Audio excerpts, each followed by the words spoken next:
Hey there, welcome to H2K Infosys. Today, let's talk about a crucial question in Selenium automation, which method is used to launch a browser in Selenium WebDriver. To launch a browser, you simply create an instance of the ChromeDriver class. This line of code initializes the Chrome browser for automation. Before you do this, make sure you have the ChromeDriver executable downloaded and its path set up in your system. You can do this by adding the following line before initializing the ChromeDriver. This command sets the path for the ChromeDriver, allowing Selenium to find it. Once that's set, you're ready to go. Once you run your code, watch as your Chrome browser opens up automatically, ready for testing.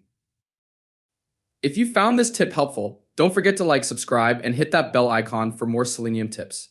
Happy testing. Want to learn more about Selenium and automation testing? Don't forget to subscribe, and check out our courses at H2K Infosys. See you next time.